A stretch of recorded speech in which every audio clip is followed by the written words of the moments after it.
Hello guys! Welcome to Ate She Vlog. Today's vlog, magluluto lang tayo na banana cake. Guys, ang ating mga sangkap, ayan, mayroon tayong baking powder, tayong vanilla, tayong egg, ayan yung tira ng aking alaga kanina. Meron din tayong sugar, meron tayong coffee, meron din tayong four-post flour. Meron din tayo guys na cooking oil. So ayan ang ating mga So ayan guys, meron tayong asin. Ayan, may nutty granola tayo guys. Meron tayong 4 pieces na overripe na banana. Guys, at simulan na natin ang ating pagluluto na banana bread. Bago ka lang sa aking channel guys, don't forget to like, share, and subscribe po kayo kung taga saan at kung saan nakaabot ang aking channel. Guys, ilalagay na natin ang ating saging at imamash natin siya. Kailangan hindi masyadong mash.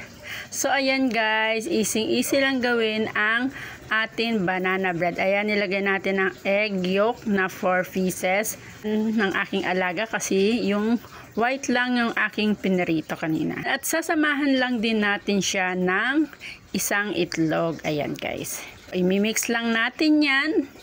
Yung imimix. At maglalagay lang tayo dyan ng konting vanilla. Ayan guys. So, pag naluto yan guys, napakasarap. Hindi ka na bibili sa bakery. Ayan guys. I-mix lang natin siya until mag-combine ang ating mga flavor. At naglagay na rin tayo dyan guys ng cooking oil. Wala kasi tayong butter. So, ayan. Uliin natin siya guys. Ayan ang ating banana and cooking oil. So, ayan na guys. Tayo dyan ng 3 cups of four-post flour guys from Magnolia. Guys, ilalagay na natin, salasalain natin at maglalagay din tayo dyan ng 3 cups of all-purpose at ang susunod natin dyan guys, ang ating coffee. Ayan, at siyempre baka nilagay ko na rin dyan ang ating salt para i-mix na natin. At siyempre ilalagay na rin natin dyan ang ating coffee at saka yung baking powder. Ayan guys. Easy lang gawin yan guys. Naku, kung marami kayong saging sa bahay at hindi na nakakain, pwede nyong gawin ng banana bread.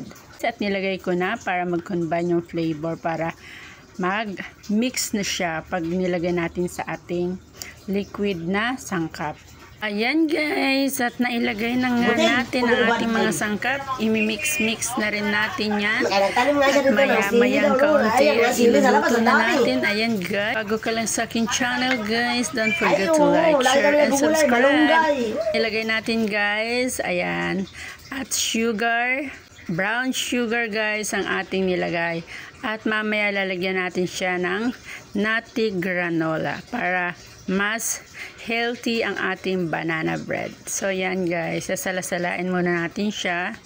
Ayan, at sinala na nga natin para hindi na siya mamuo-muo ang ibang ingredients. Ayan guys, so i-mix na muna natin. Napakasarap ng ating banana bread. Lagi po ako guys nagluluto ng ganyan. So ngayon kasi may tira tayong saging na hindi na nila kinakain. So ano pang gagawin natin? Meron tayong 4 pieces na egg yolk.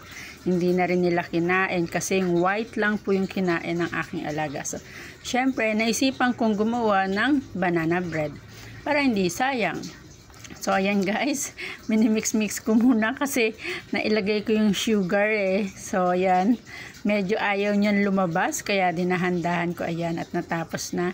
Mix, not over mix pala, para mas malasa ang ating banana cake. Ayan, lalagyan na natin siya ng nutty granola gain. Ayan guys, so, pang healthy yan kasi hindi rin siya kinakain. So sayang naman kung hindi natin siya i-mix dyan. Made from Switzerland. Yan, mas malasa siya pero no added sugar ang ilalagay natin yan. Hindi rin masyadong matamis ang ating banana bread kasi hindi na nice ang sobrang tamis na pagkain. Naglagay lang tayo ng cooking oil sa ating pan. Walang butter, kaya yan, oil na lang po para hindi dumikit-dikit. At lulutuin natin ng 35 minutes. And then yung heat niya is 170 para mas maluto siya. So napadami nga pala ang lagay natin sa isang baker fan. So yan na guys, tingnan nyo guys, pag naluto yan, napakasarap niyan guys. So mag-a-add tayo dyan ng ayan, choco flakes, napakasarap niyan guys. Ayan o. Sprinkles lang natin para magkaroon ng design naman ang ating banana bread. Guys, ang aking for today's video, ayan, at niluto na nga natin. Ayan ang ano ba yan, 45 kasi hindi pa mainit ang ating oven. Na nga, ready to eat na ang ating banana bread. I hope nag-enjoy po kayo palagi sa aking mga ginagawang video. Maraming salamat po. Magandang buhay!